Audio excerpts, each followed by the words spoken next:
Hi everyone. Welcome to the very first episode of the podcast of the European Asphalt Pavement Association. My name is Carsten Karcher, Secretary General of the European Asphalt Pavement Association, and today I'm together with my colleague Breixo Meijide, Technical Director of the European Asphalt Pavement Association.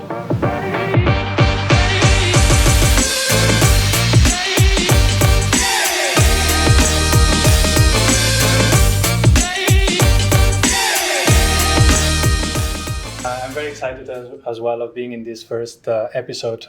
This is very exciting because it's an idea of having this podcast that we have been discussing for so long, right?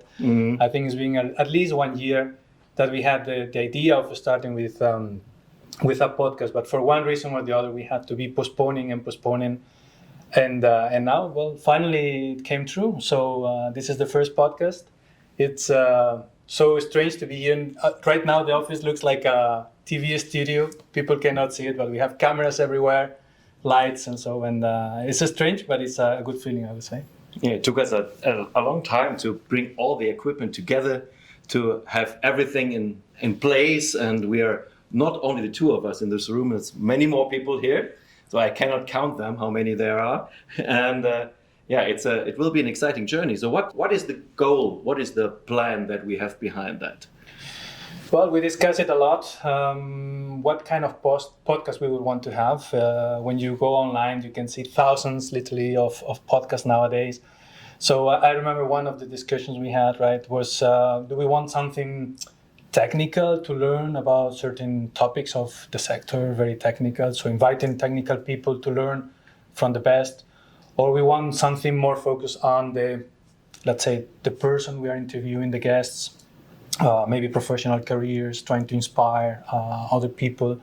And at the end, I think after many discussions, we just agreed that why not having a bit of everything, right? So we will have some episodes where we will focus more on the inspiring careers, some outstanding peers of our sector. And other episodes probably will be more about some technical aspects that probably a lot of people in the sector will want to learn a lot about. So, I think that's it. So it's a little bit of everything. So it's of course we have the idea to also talk about technical stuff, because we have to inform people what's going on in the asphalt industry. When we talk about health, safety, sustainability, decarbonization, all these very important current tasks. But also we want to talk about the people of the industry, the women of the industry, the women of the industry, the youngsters, to how to bring them closer to our industry, and to do it in a kind of entertaining way, not a boring, purely technical podcast. So be more entertaining also. And when we talk about technical stuff, we would like to bring this to the people in a normal language, not this purely technical or researchers' language. It's more to understand for everyone what we are doing, what the industry is about. And we want to bring this industry more closer to people. Also those outside the industry, if they are interested, exactly. What's let's say the road user or the normal people that use asphalt and roads all the time, every day, in every part of their lives. Yeah, exactly. I think it's a podcast a bit for everybody. Not necessarily already inside the sector, but other people that maybe want to learn more about this fascinating sector, I would say. And people that, as you said, maybe road users that at the end of the day, we all use a road every day. The moment we get out of our houses to go to work or to go to school or to go to the cinema, we most of the time we are just using a road. And we are not conscious sometimes about the importance of this very valuable asset. So I think we will learn a lot about the sector. So it's a bit for everybody, even potential students that may get into this sector, or new professionals that don't know what our sector is about, or what is the most attractive points that we have. So I think there is a lot to share also to those people. And also for the people in the sector, I would say that they can be industrials, they can be people from road administrations, they could be people from academics, research centers, so laboratories. So of course we will be addressing as well, or the information that we will be giving, I think will be interesting for a very wide range of roles within the sector already. So maybe we can even think beyond that, or maybe before that. So when you remember, and I remember when we were kids, we loved to play in a sandbox and to behave like lorry drivers and excavator drivers, and we love this construction industry. And today we are lacking young workforce, so maybe we can even bring something to those parents or children that they might be an idea for them, or might be the goal for them one day to get part of the industry, become part of the industry. So it's not only the asphalt paving industry and the asphalt as a material for road construction, it's also other construction sector, which is very interesting too. Yeah, absolutely, yeah. We had experience with some people that we brought to some asphalt plants or to see a job site, and the moment you actually bring them there and explain things, they actually find it very interesting. And I hope this podcast somehow helps in this task of sharing the interesting things to the people that they don't know about what we do, and then hopefully they find it as fascinating as we do, Carsten. As we both, yes, yeah. I agree. But what is EAPA? So maybe let me introduce EAPA a little bit. EAPA is the European Association of the National Associations. So we have national associations in Germany, the UK, France, Spain, wherever, and all over Europe. And EAPA brings those associations together. But 50 years ago, when EAPA was founded, or 51 years now to be more precise, in 1973, 10 or 12 of national associations sat together and thought we would need, on the European level, an association that represents all of us. In Brussels at that time, Brussels was not the same level as it is today. You have to know, 50 years ago, the European Union, the European Commission was quite different as it is today. So EAPA developed in its task, in its duties, together with that, what we call today the EU 27 with the European Commission. So at that time, they sat down and said, we need a representation in Brussels, or at least on the European floor. And so this is also what the EAPA objectives of today is to be the voice of the European industry on the Brussels floor with Commission, Parliament, and other associations, but also to gather information, prepare information from all its members, from all its nations, and to somehow provide it back to the members on the European level. So we are the eyes and the ears of the industry on the Brussels floor, and this is highly appreciated by the members, and this is the general background of EAPA.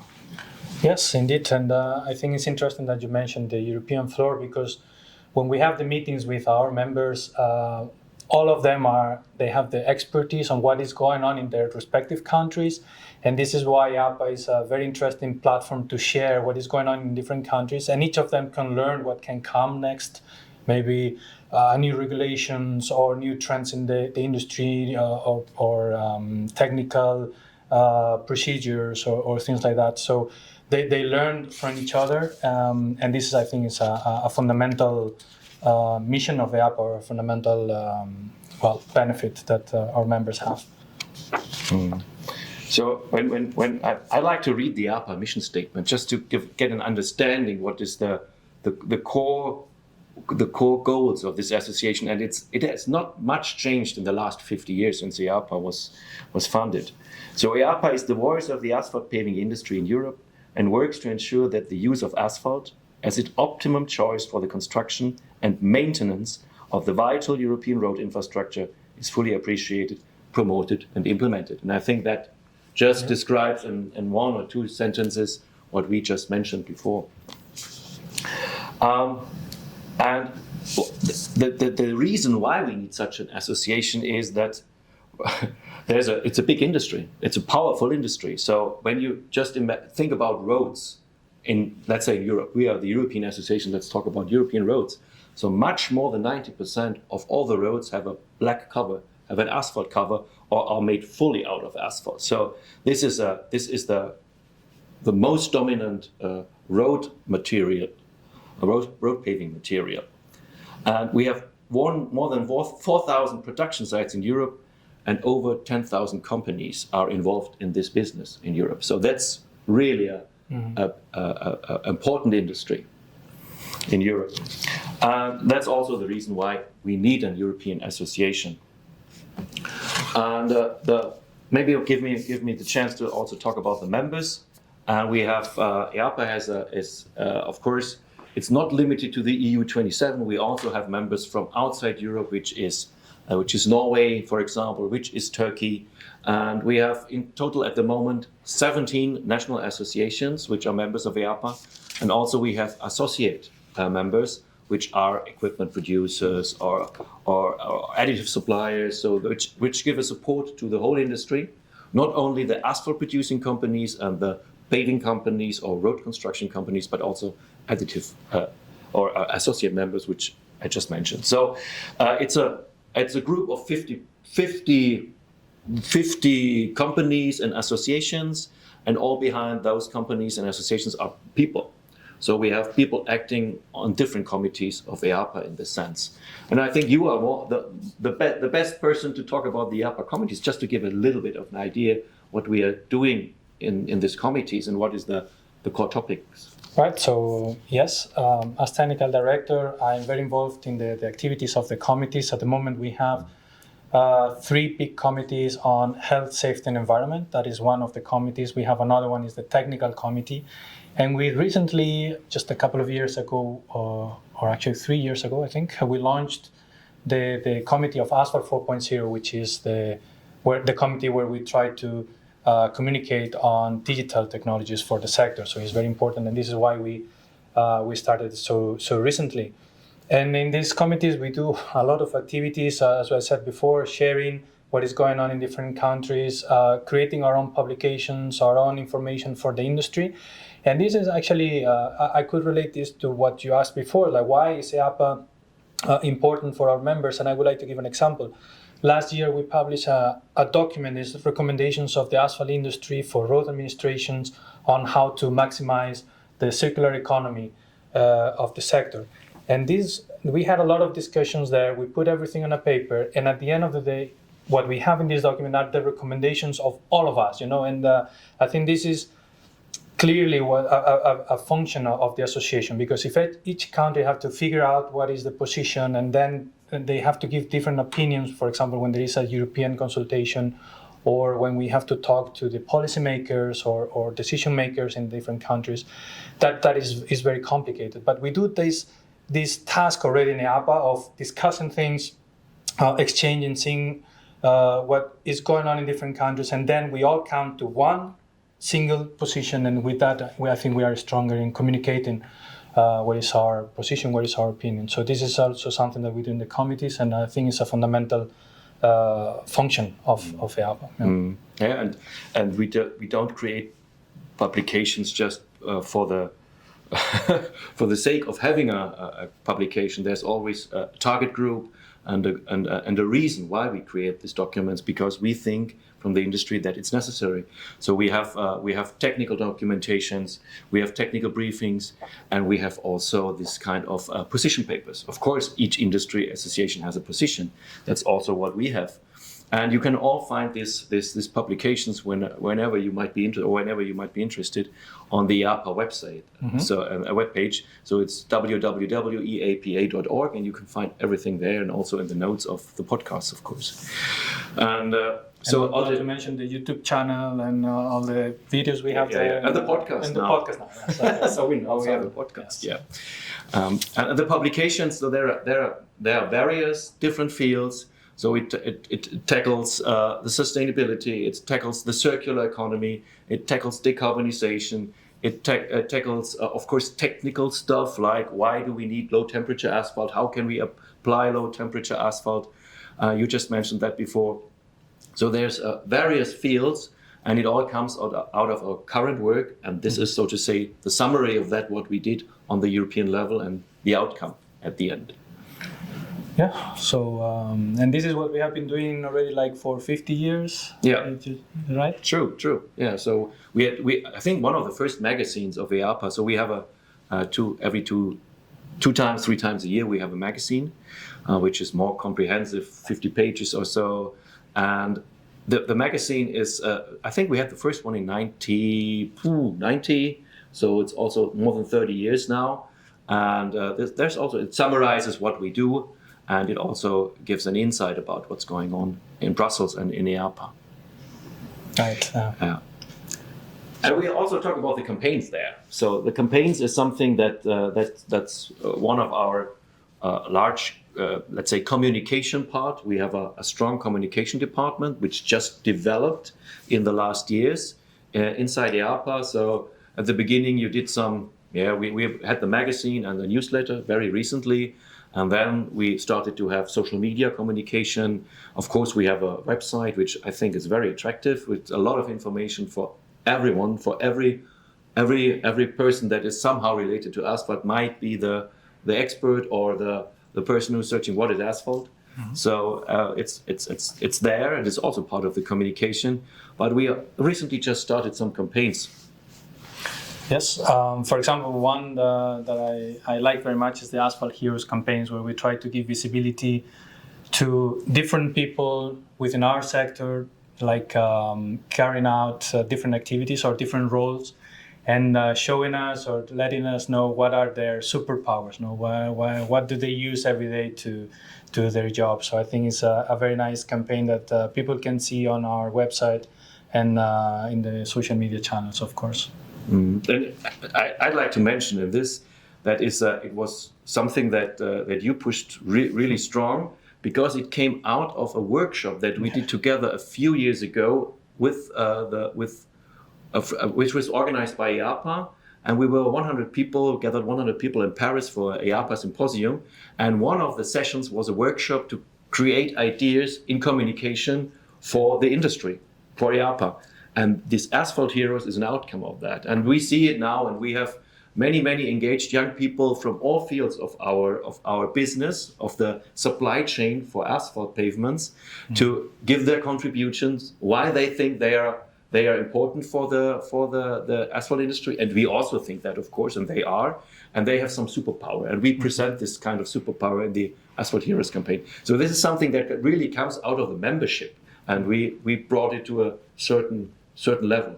Yes, absolutely. I remember that at the beginning it was this idea of sometimes we see people, some workers working on a job site, and sometimes people get a bit angry because they're causing some traffic jams or so. And we said we should see them as heroes, because they're there working for us, for the valuable asset that is the roads. And it's important that roads are safe, that are well preserved, that are well maintained, and we need to take care of them. So we started with this idea that they are heroes as well, and then, okay, if they are heroes, why don't we show what are the superpowers? And then we came to a wide range of different roles, from laboratories to everything. So I think it's very interesting. So it's the whole supply chain. So it's the people in the laboratory that are doing the receipts, that are testing if the material would withstand all the external impacts during the service life of a road, having the right binder, having the right aggregates, having the right mixture.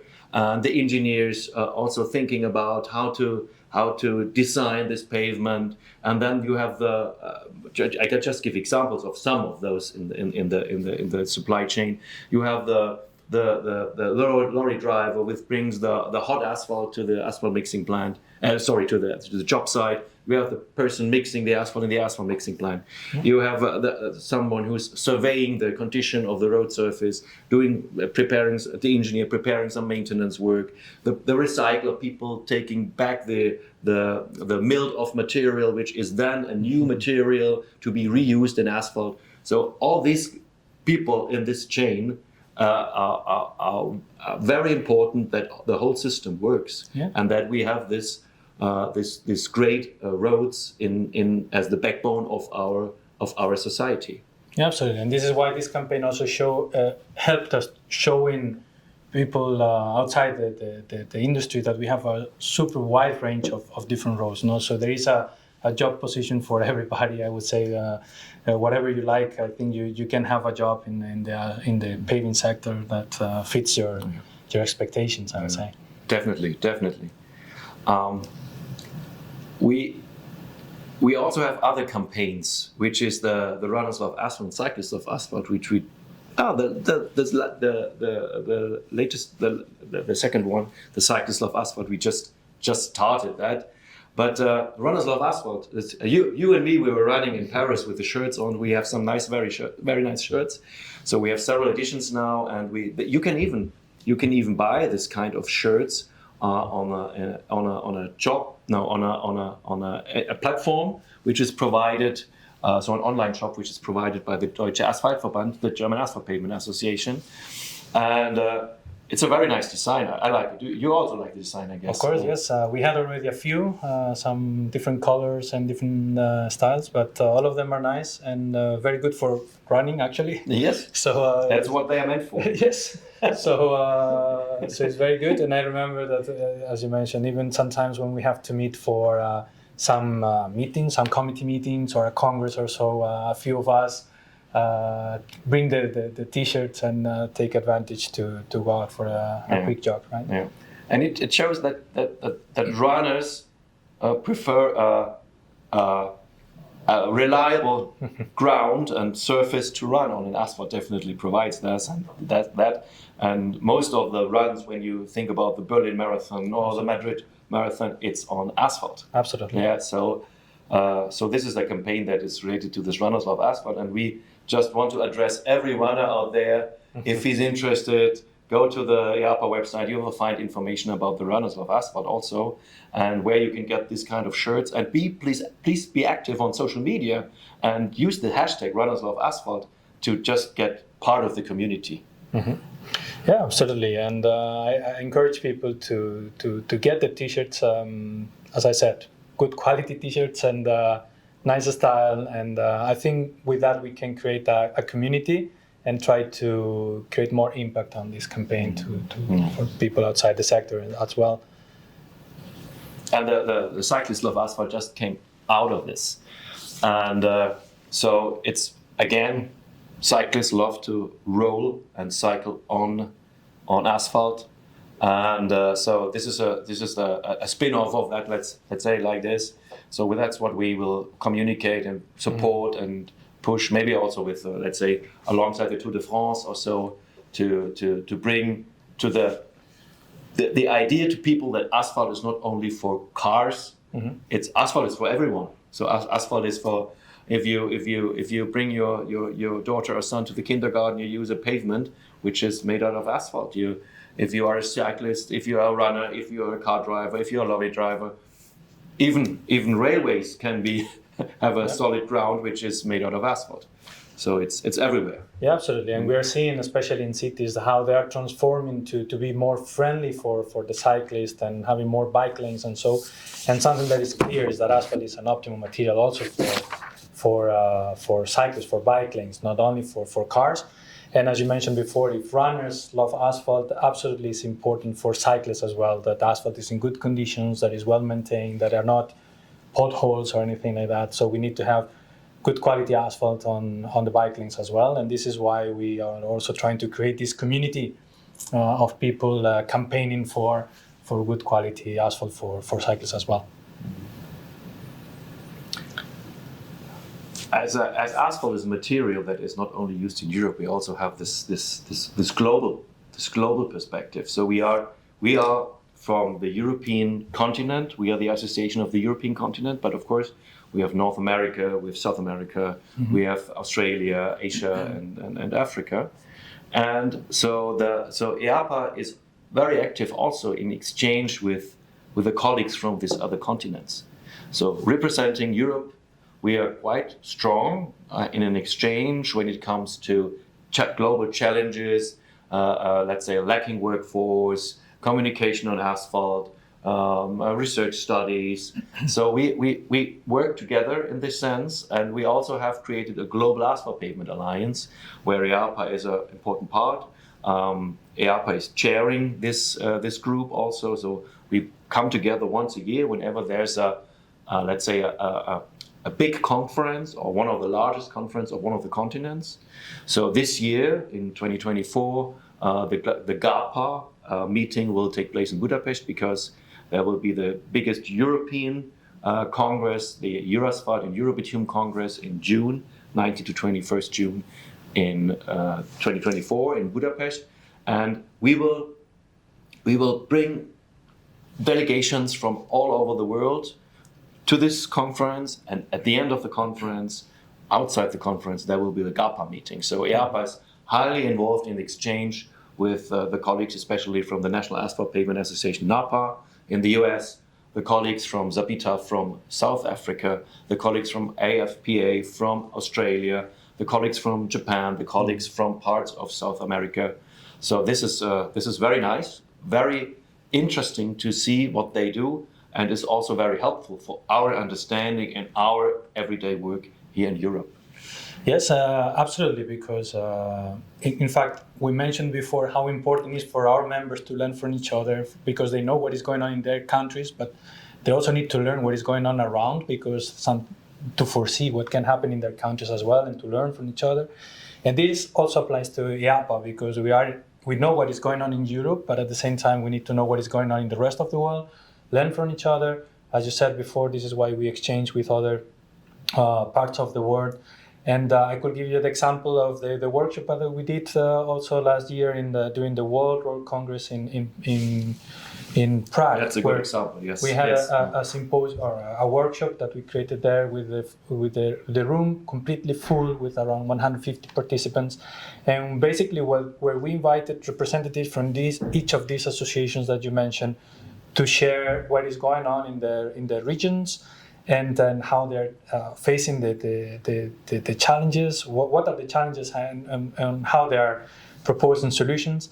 And it's interesting to see that at the end of the day, even if we are from far from each other, at the end we have very similar challenges nowadays, but still we don't have the same solution. So it's also very important to learn from each other, and so I think that's fundamental. Yeah. What can the people expect from this podcast in the next? Let's say in the next episodes. So we want to learn, we want to share information, we want to bring people on the higher level, and yeah. So I think it's both things. We want to learn. We want to have guests from different fields, let's say, to learn from them, and so we can learn about different topics from people from different fields, I would say. So this is to learn from the best, I would say, and this is what we will try to do throughout this season. Yes, and I think it's also important that maybe the two of us explain also if there's something really important at the moment, how to bring it to a broader auditorium or to a broader audience, and so. Some topics we have is the innovations in the asphalt technology, empowering the next generation. We already talked about this. The diversity of the people in the sector. We have a lot to talk about that. The global perspectives of asphalt. We just touched that a little bit with the Global Asphalt Pavement Alliance and the next meeting in a few months. Of course, how does the mobility of the future look like, and how does that impact asphalt? So also the future of asphalt. It's still black, and it has been black since many, many decades, but the content and the quality and let's say the inner strength, because we have increased traffic, has increased. It's still black, but it's a different product. It's a highly engineered product, and maybe not everybody is aware of that. So this is definitely something we have to talk about.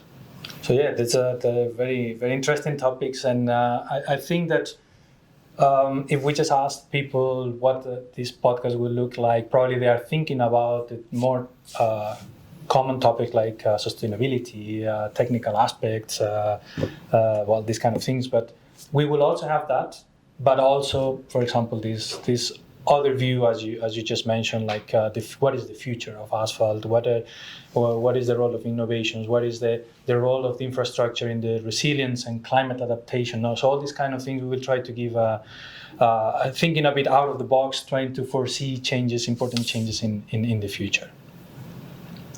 The last thing at the end of our first podcast, yes, which I really appreciate, I like very much. So it was very, very informative, not for me and not for you, but I think we